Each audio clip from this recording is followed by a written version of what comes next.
In the United States Navy of 1941, there were rules that were never written in bold letters, yet were enforced with absolute certainty.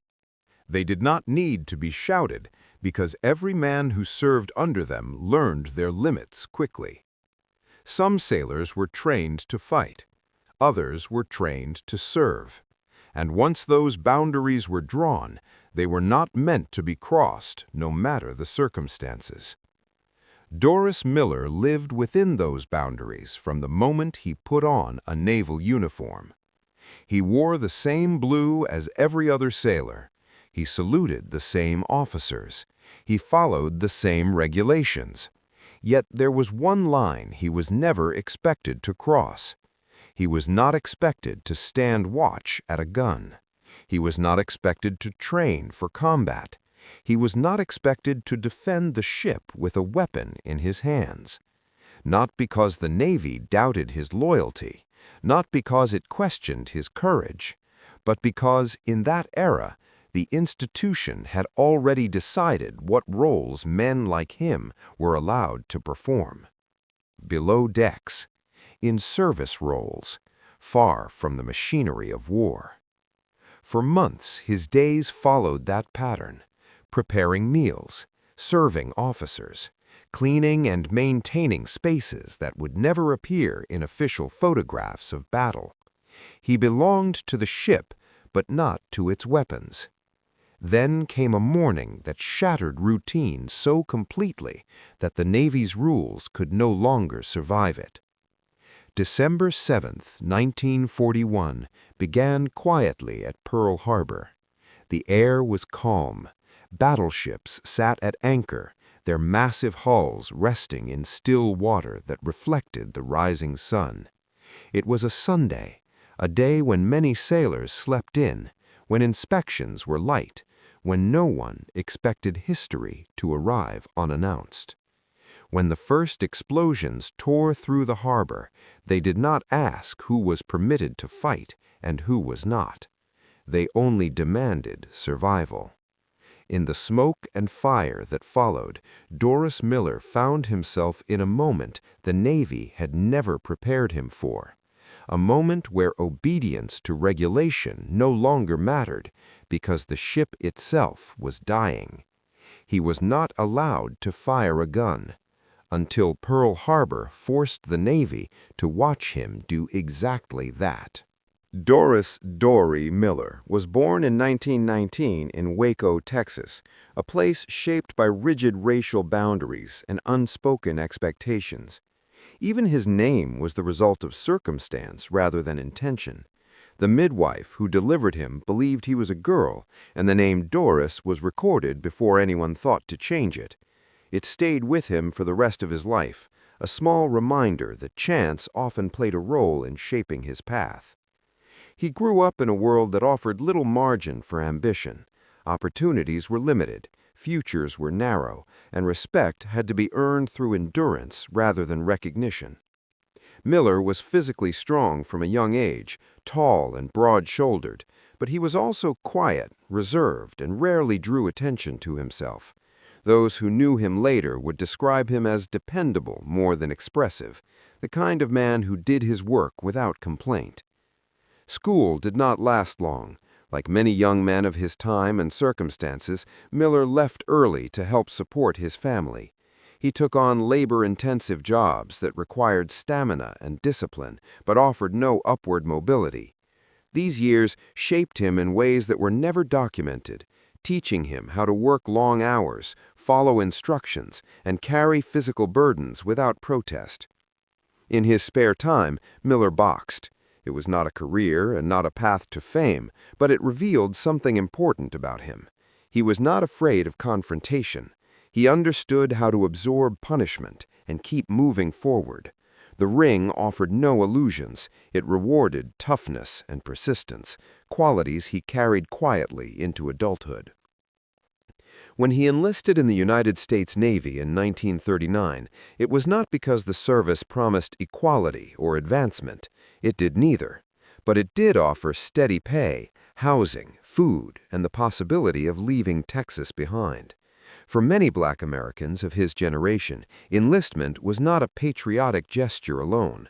It was also a practical decision, a way to secure stability in an unstable world. The Navy accepted him, but only under strict conditions. He was assigned the rating of mess attendant. This was the role reserved almost exclusively for Black sailors. Mess attendants cooked, served meals, cleaned officers' quarters, and maintained living spaces. Their work was essential to the functioning of the ship, but it existed entirely outside the realm of combat and command. They were not trained in weapons. They were not trained in tactics. They were not groomed for leadership. The uniforms suggested equality. The assignments made clear that it did not exist. By 1941, Miller had been assigned to one of the most formidable warships in the Pacific Fleet, the battleship USS West Virginia. She was a floating fortress, armored and armed with massive guns designed for fleet engagements. Her crew numbered in the thousands, each man trained for a specific role in war. Miller's role was not among them. His station was below decks, his duties were service, and according to Navy policy, that was where his contribution ended. To understand why Doris Miller's actions would later shock the nation, it is necessary to understand the institution he served. In 1941, the United States Navy was one of the most segregated branches of the American military. While Black Americans were permitted to enlist, their participation was tightly controlled and deliberately limited. The Navy did not simply discourage Black sailors from combat roles, it formally excluded them. Most were confined to the messman and steward ratings, positions that offered no path to advancement and no opportunity to command others. Even after years of service, Black sailors could not rise beyond certain ranks. Authority over white sailors was effectively impossible. The justification offered by the Navy was discipline and cohesion. The reality was fear of change and attachment to tradition. Arming Black sailors, training them alongside white sailors, and placing them in combat roles challenged long-standing assumptions within the service. So the rules were enforced quietly but relentlessly. Black sailors did not receive gunnery training. They did not stand watch at weapons. They were not expected to defend the ship in battle. Even aboard battleships operating in tense international waters, the division held. The ship could be sailing toward war, but the roles remained fixed. Doris Miller understood these limits. Every day aboard the West Virginia reinforced them. He served meals to officers who would never take orders from him. He cleaned spaces he would never command. And he lived knowing that if battle came, his role would remain unchanged. At least, that was the assumption. What the Navy never accounted for was what happens when a system built on order collides with total chaos. Sunday morning at Pearl Harbor began like countless others. The USS West Virginia lay moored along Battleship Row, her guns silent, her crew relaxed under the illusion of safety. The harbor was calm, the sky clear. Doris Miller was already awake, performing his assigned duties below decks. There was no sense of urgency, no expectation of danger. The Pacific Fleet was at peace. Then the explosions came. The first torpedo struck the West Virginia with tremendous force, ripping into her hull and flooding compartments almost instantly. The impact threw men from their feet and filled passageways with smoke and steam. Before anyone could fully process what was happening, additional torpedoes followed. Japanese aircraft roared overhead, flying low and fast, dropping bombs and strafing the ships below. The harbor erupted into chaos. Alarms sounded, but many were drowned out by explosions. Orders were shouted, but many never reached their destinations. The West Virginia was hit repeatedly. Fires broke out. Water poured in. The ship began to settle. Miller was ordered to assist with carrying wounded sailors. He moved through smoke-filled compartments, lifting injured men, guiding them toward aid stations that were already overwhelmed. The work was exhausting and dangerous, but he continued without hesitation. At one point, he encountered the ship's captain, grievously wounded. Miller helped carry him to safety, an act that alone would have been considered commendable under the circumstances. But the attack was not over. As Japanese planes continued to sweep over the harbor, anti-aircraft guns fired from every direction. On the West Virginia, several gun crews had been killed or incapacitated. One of the guns stood unmanned. Miller reached it. He had never been trained on the weapon. He had never been instructed in its operation. Under normal circumstances, he would never have been permitted to touch it. But there were no normal circumstances left.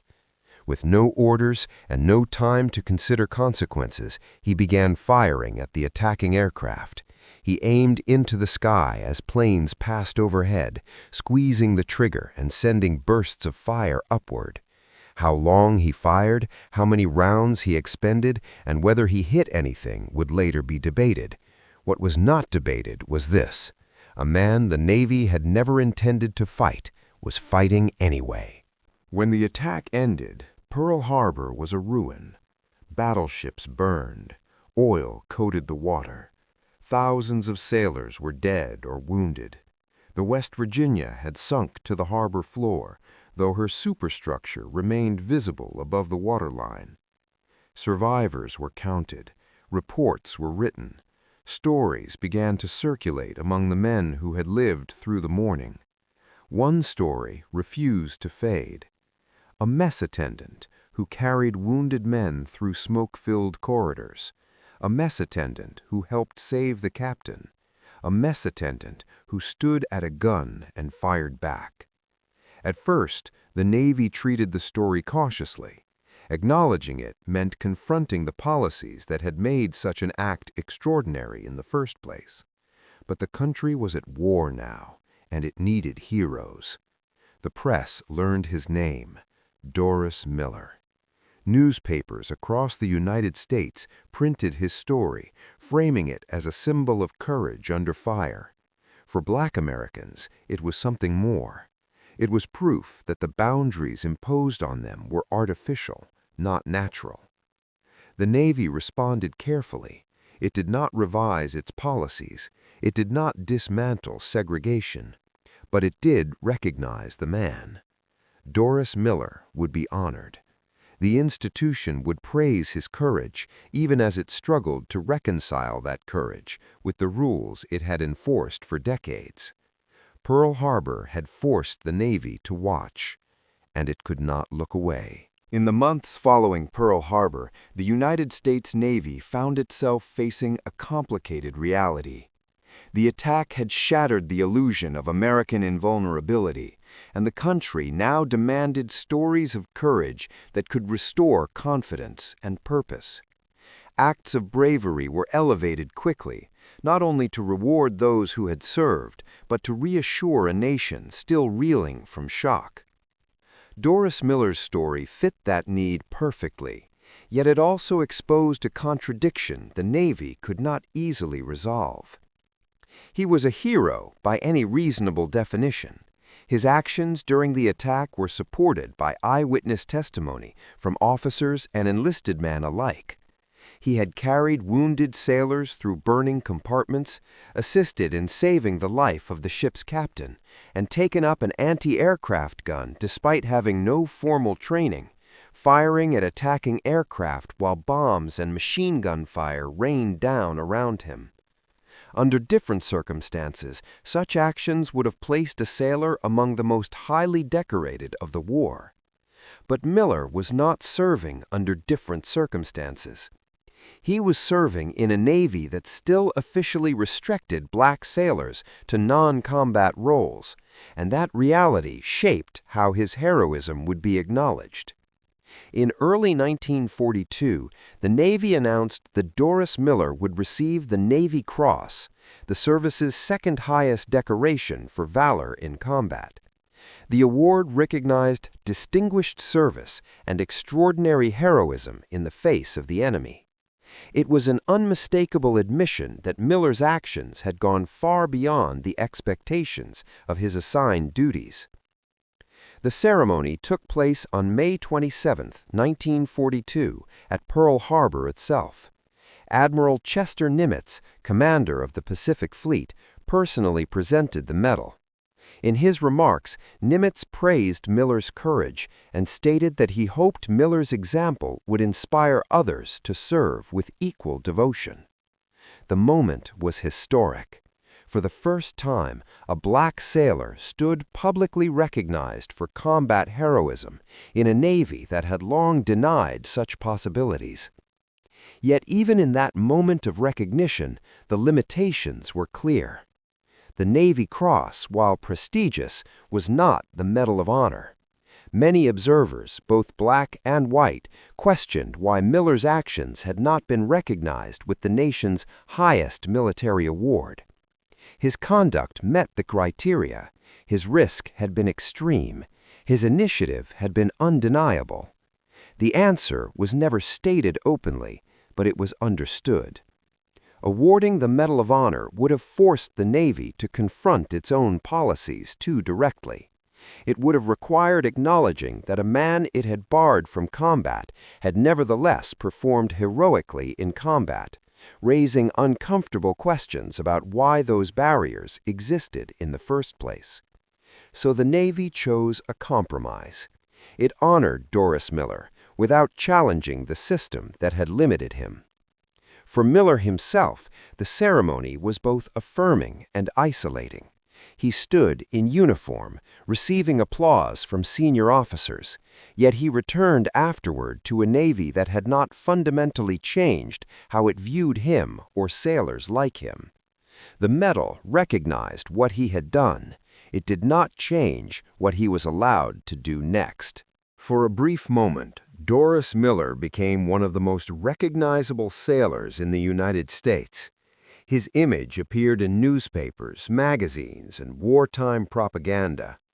Posters circulated encouraging enlistment, using his story as evidence of courage and loyalty under fire.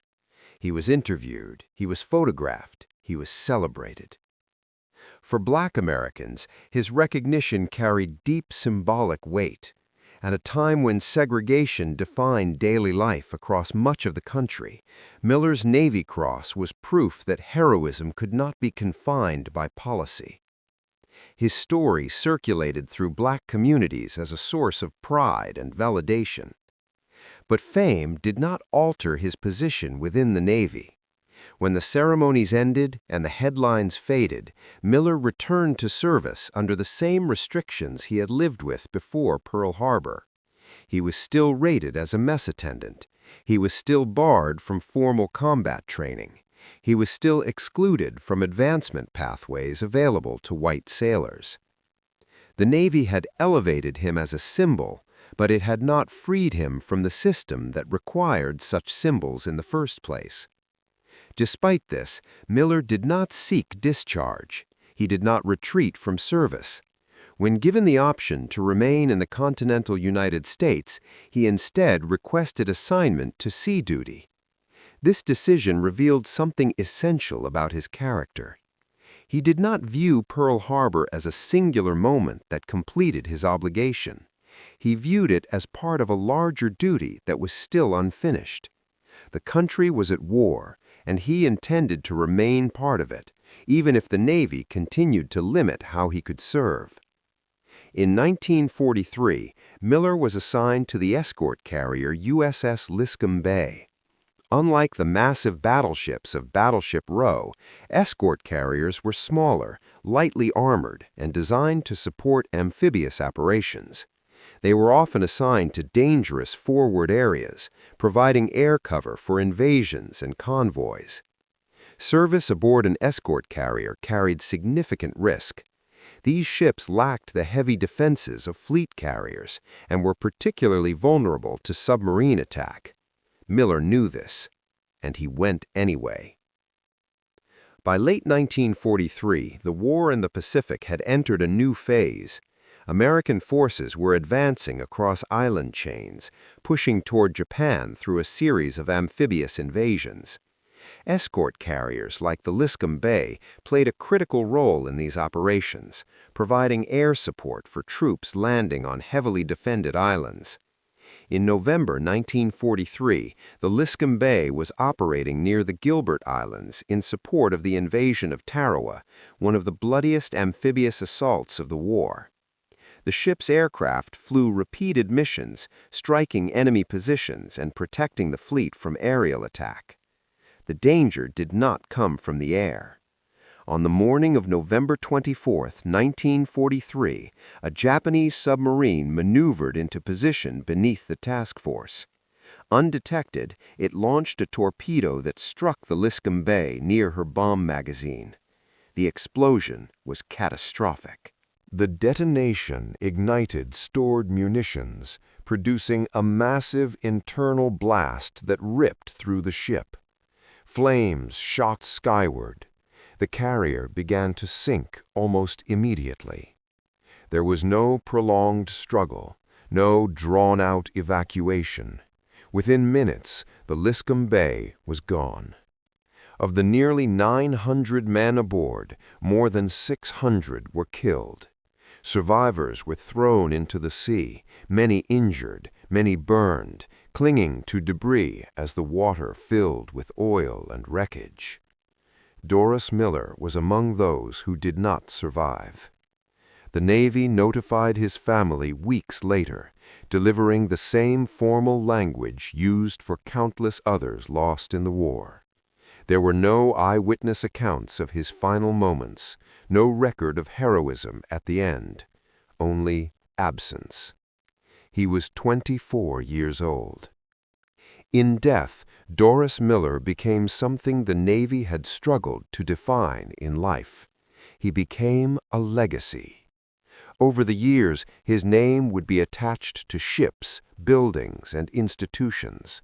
A Navy frigate was named in his honor, making him one of the first black sailors to receive such recognition. Barracks, dining facilities, and training centers across the United States were later named for him, each serving as a reminder of a man whose courage had outpaced the limitations imposed upon him. His story became part of the broader narrative of change within the U.S. military. During the war itself, pressure mounted to expand opportunities for black service members. By the end of World War II and into the years that followed, segregation within the armed forces would gradually be dismantled, culminating in President Truman's 1948 executive order mandating equality of treatment and opportunity in the military. Miller did not live to see those changes, but his actions were frequently cited as evidence of why they were necessary.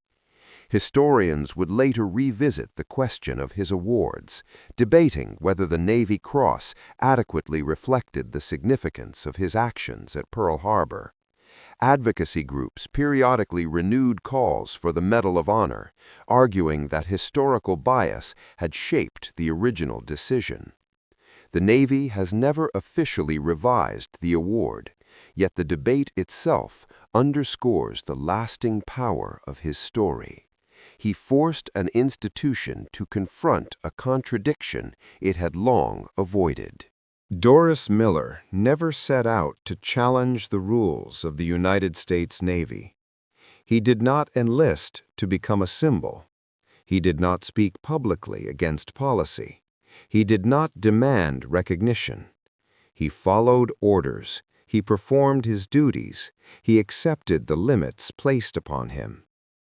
Until the moment those limits could no longer survive reality. On the morning of December 7, 1941, the Navy's regulations did not defend Pearl Harbor. Training manuals did not stop torpedoes. Long-standing traditions did not protect ships from fire and steel. What remained was human choice. In that moment, a man the Navy had confined to service roles stepped forward without hesitation. He did not ask whether he was permitted. He did not wait for approval. He acted because the situation demanded it. The Navy was forced to watch, forced to acknowledge that courage does not belong to policy, that bravery cannot be restricted by assignment, that heroism appears where it is least expected and often where it is least welcomed. Doris Miller was not allowed to fire a gun.